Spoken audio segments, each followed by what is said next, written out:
Hi, welcome to the bathtub. We have a little surprise here as I was getting the camera started and the beeping, where it counts down. Lucky came over and wanted to say hi. She usually runs away and hides now. Okay, so there's Lucky, Puppy Noir, the star of Puppy Noir. She hasn't been around for a while, but she doesn't like to be in the camera anymore. I don't know why that is. Now anyway, we have theme song. Here it comes. We got the dog and the theme song.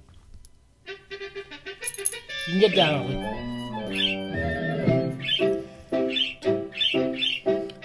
There's Dodo screaming because she can't get out. And it's a menagerie here. It's a menagerie here at the bathtub. Lucky's run off. Okay, because she hears. You go downstairs. All right, everyone's going to come out for this one. Let's see if we can get everybody out here. This is like old home week here at the bathtub. Come on, Dodo. If you come out, shut up, please. Come on.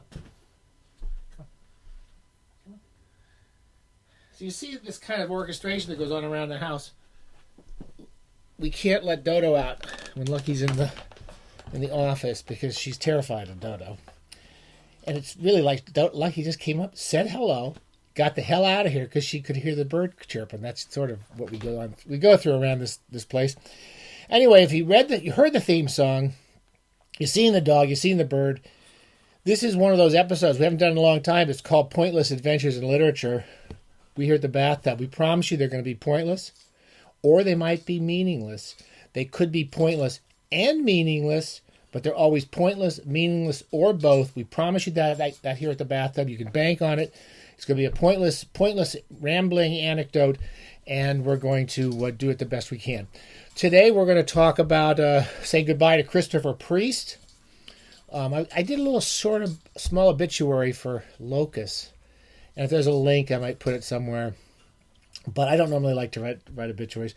Christopher Priest, author of many, many interesting novels. We've talked about him here in the past. And I just thought I'd give a few rambling anecdotes about my experiences reading Chris Priest. I met him. He just died about a week ago, 10 days ago. I didn't know. I guess he'd been ill for a while. And he I have to say, we never want to see anyone go, but when a writer goes out, he went out strong. He was writing good books right up till the end.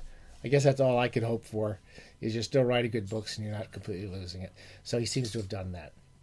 So that's our positive. There's nothing positive to say about when someone dies. Cheers, Clear Mountain Water, unpixelated, 2 or 3 volume, nothing else. And I didn't know Chris very well. I'll start off by just saying that I didn't know him really well. When I went to London in the early 80s, I was involved in a little magazine called Interzone, which was kind of a crossover magazine, but a lot of good SF writers were in there, and some of the New Worlds crowd were involved. And on a couple of occasions, I went to different parties with people associated with the magazine or friends of the magazine. And this was in the early 80s. And I may have met Chris briefly and talked to him a few times. I had never really read a lot of his work. I read some of his stuff, a little of his stuff. I did read Real-Time World, a novella, which I remember enjoying a lot in one of the Donald Wollheim, year's best short stories. And it was a kind of Philip K. Dickian in a space station somewhere. I don't remember the story too well, because I remember it being very unusual and haunting. And I read a few other books by him, or tried a couple of other books by him, and read a couple other books by him, and just didn't quite mesh with Priest's work, but he was very well regarded in England, so I kept giving him a try. My friend the Klutz, and my friend Helen Nichols, who was the sister of Peter Nichols, they were big fans of Chris's work, and were always, every time he had a novel out, they'd be talking about him. So I've talked a little bit about this in the past. I had started The Separation when it came out. And I put it down. It wasn't bad. It was just something about it just took me. I read the first 10, 20 pages. And I've said in the piece, Priest has a tendency to kind of draw you into his novels with a kind of anticlimactic scenes that don't really quite make sense until you've gone all the way through the book.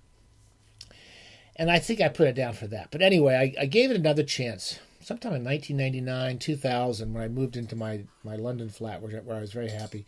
And I read it again. Did that come out then? It was just shortly after. 2002, so it must have come out shortly after I moved into that flat. And I started reading it. I couldn't put it down. It's the second time I tried. I just loved it, and I still think this is the one I like the best, The Separation. And I can't really describe Priest's novels because the process of reading his books is the process of trying to understand what the hell's going on, just as the characters are trying to understand what the hell's going on, and you don't quite ever know exactly what's happened. Kind of like life, but they're very interesting books. They really, once you get into them, you can't put them down. I do believe that's very, very true of Priest novels. Once you're in that kind of world, that they're not Kafkaesque, they're not surreal. There's very much a kind of, and I don't like surreal fiction in a way. I like Kafka, but I don't like the kind of surreal, anything can happen type fiction. There's definitely a heavy undercurrent of reality in these books. It's just the characters have trouble getting quite to it. So, for example, there a very simple idea here is that there's I can't remember now. It's been 20 years since I read it, but there are twins. There's a man who goes into an event previous to World War II, and the idea is, as I recall, is that there's like a split in time, which causes either two twins to go off in separate realities, or one person to twin and go into separate realities. I can't remember exactly, but there's a sense that, kind of like in Philip K. Dick's Man in the High Castle, that you're in the wrong reality to ours, one that's not quite ours, that reflects back on the reality we knew. Anyway, there's two time streams kind of are going off through it, and I don't want to say any more than that because I don't remember it that well. I just remember being totally involved with it, and it really satisfying ending. So many people know Chris Priest's work from The Prestige, which was made into that kind of interesting Christopher Nolan movie. The book is much better. We've talked a bit about The Prestige, and I like that novel. That's a really good read as well. I have not read all. Priest wrote a number of books tied in with I won't call it a series. The Affirmation, I believe, is one of the first in this series, and I shouldn't even really tell you that because all of his books kind of go off somewhere you don't expect them to go. And the premise of the Dream Archipelago books and one of his late novels, Islanders, which is one of his best books, is set in this universe of kind of time fractures. It's this kind of time-fractured world, which has created all these little islands of reality. And one of the images is up in the sky. There's one plane going in four to six different directions. I can't remember exactly. And you read these stories that are set in all these different kind of fractured time schemes. The stories themselves are just very human, very involving, and very odd stories. They don't work the same way most story writers work. That's the best I can say about them. But once you get into that narrative, I find them hard to put down. So I talked about that. What else? I really liked The Quiet Woman. I read this after I got to know Chris a bit. So the personal anecdote is that I'd read him, and in early 2000s, I was doing a series for Scottish BBC Radio, where I would go in and talk to the woman who was the presenter on this evening culture show. And for some reason, I started doing this every couple of months. I would do what I called a neglected writer, or someone who wasn't as known as well as they should be. And I talked about Priest. I talked about The Separation. I talked about The Prestige, and a couple other of his books on this radio show. And I ran into Chris once or twice. I'd never really spent a lot of time with him, but then I did invite him out to come to Kingston University with his partner Nina Allen. This was 2000 and I forget now. I wrote it in a piece. 2010, 2012, something like 2009. I don't remember anymore. Anyway, he came. It seems like yesterday. He came out, and we had a great time. He was great with the students. Very nice guys. Most time I spent with him. I think we got together for coffee once more before I'd moved from London and moved to California, and with Nina was there. And again, he was just a nice guy who I liked, but I can't say we didn't know each other that well. I did write him several times to tell him when I read his books, how much I liked them. When he came to to give the reading, I said, one of the things I kept saying, I said, and I keep saying this, I know I'm not trying to be rude. I always said I always have a little trouble getting into his novels. I always tell the people, you have to get 20 pages in before you really start to get hooked. And he was kidding about it. He made some joke about how I was trying to say his opening sucked. I said, no, that's not what I said. But anyway, he read the opening of The Adjacent, which was okay. It was interesting, and I liked hearing it. And I don't never can understand from reading excerpts whether I'm going to like a book. Anyway, he read this excerpt from the opening of the book, and I liked it. Sounded interesting, but I didn't jump to think of reading it. And then the book came out, and I have to say I couldn't put it down. The Adjacent is one of my favorite Chris Priest novels. The idea of adjacent technology. You have to read it to get it. It's really a lot of fun. Anyway, about the same time I read The Quiet Woman, because Helen Nichols had really liked this book, so I read this many years later. They're always very They start off in these kind of middle England locales, really kind of these crummy little middle of England places where everything's a little shabby. There's crummy newsagent shops everywhere, and dirty grocery stores where the floors are all dirty. And he writes about the people in them, but then all these kind of fantastic events come out of them.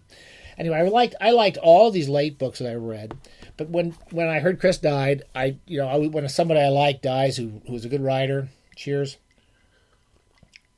I read a couple of their books, especially ones I haven't read. I started reading The Inverted World. We've been doing some stuff on Chris Priest and M. John Harrison over the course of the past few years, and I was sort of up to The Inverted World. This is well regarded of his. It's been kept in print, and fairly good literary presses have kept it in print. And I read it, the first half I quite liked. It's an odd, very strong science fiction book, much like Indoctrinaire, the previous novel, which I liked a lot. And I got about two-thirds of the way through, and I kind of lost the plot. I'll be honest with you. A lot of people love this book. I just want to say that a lot of science fiction, people who are big into science fiction books, think this is a very unusual and good book. And it is very well written, very, very interesting, and a very complex science fiction notion in there, which I frankly just didn't get. I missed some of it, and I'm not very good at understanding some things. So I kind of gave up on it, and I went to read The Glamour, and I loved it. This is everything I love about a Chris Priest book. I'm going to read a very short excerpt just from the opening. I take that back and read from the middle of the book, and it's a typical story where you start off with this guy. He's in an institution. He's in a hospital because he's lost his memory. And he doesn't really know what's happened to him. He doesn't know about his past. And a woman comes out there who says she used to know him. And he realizes that they had a relationship and that they were in love. And he tries to remember this story. And in the course of remembering it, we make these very Priestian shifts. We literally leave his point of view about halfway through the book, and we go into the woman's point of view. And we go into a series of little shifts. And what we start to see is that reality becomes a bit difficult to distinguish because the central characters think they have a power of invisibility, which is to pretty much drop out of the attention of other people. And it's a very odd book. It keeps you following, it keeps you going through. You don't really quite know what's going on. And then at the end, I don't want to give it away, there's a great idea at the end, which is kind of right in your face all through the book. And when you find out what the idea that this guy's a cameraman for TV or for movies becomes a very important part of being invisible. Anyway, I really love The Glamour. I think our buddy, the old book outlaw, said the Abacus edition, I think he said, is the only really proper edition. So I guess the hardcover, the American and English hardcovers were not as good, and that there's something that was cut out of it or something that's missing. Anyway, he said this is one of the best editions to have. So if you go read The Glamour, and I encourage you to read The Glamour, it's a wonderful, perfectly Priestian novel by the Abacus old paperback edition, which is from the late 80s. It's worth getting. Anyway, I loved it. And I'm going to read you a short passage because one of our bathing buddies, keeps reminding me about it. And I'm just giving this as I find him he doesn't really excerpt well. He's not one of those writers you can really just excerpt. But this is a person introducing themselves to the reader, one of the characters that comes along, one of the principal characters in the book. And it gives you a sense of the sort of people Priest writes well about in this Middle England locale. I'll just read 2 paragraphs. I was born in a suburb of Manchester in the south of the city, close to the countryside of Cheshire. My parents were Scots, originally from the west coast, but who had lived for some time in Glasgow before moving further south to England. My father worked as a payroll clerk in a large office near our house, and my mother did part-time work as a waitress. When my sister Rosemary and I were very young, she stayed at home to bring us up. As far as I know or can remember, my childhood was normal with no hint of what I was to become. I was always the healthy one of the 2 girls, but my sister, 3 years older than me, was often ill. One of my clearest memories is of being told to be quiet, to tiptoe around the house so as not to disturb my sister. Silence became a habit because I was not a rebel. I always wanted to please and was or tried to be a model daughter, every mother's dream. My sister, between illnesses, was the opposite. She was a tomboy, a risk-taker, a noisy nuisance about the house. I cringed and crept, wishing not to be noticed. And I think I'll leave it at that. Again, all the stuff in a Christopher Priest, one of his best books, really creeps up on you, and you don't always know everything. There's some information that's not quite clear to you, which used to bother me, but doesn't bother me anymore in Priest. And the most interesting part of this is this character, this woman who grows up not wanting to be noticed, and that's a significant part of the book. So anyway, I think they're the best of the books. I think are this mid-period to the end of his life. He did some wonderful books from about the time of the Glamour and the Affirmation. All of those books I've enjoyed. And there was one other one. I'm going to reread it. I'm going to reread these Dream Archipelago stories because I like them, and I love the Islanders.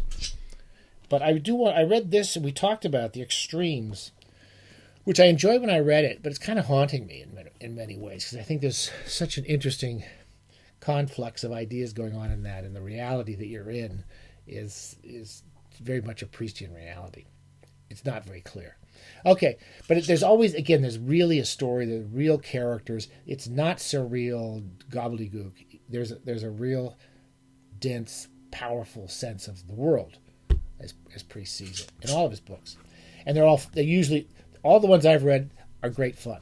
Okay, stay safe. Say goodbye to Christopher Priest. Thanks for some wonderful books. We're going to keep reading them and maybe read a couple more in the next few weeks just because they're really, really stick with me. All right.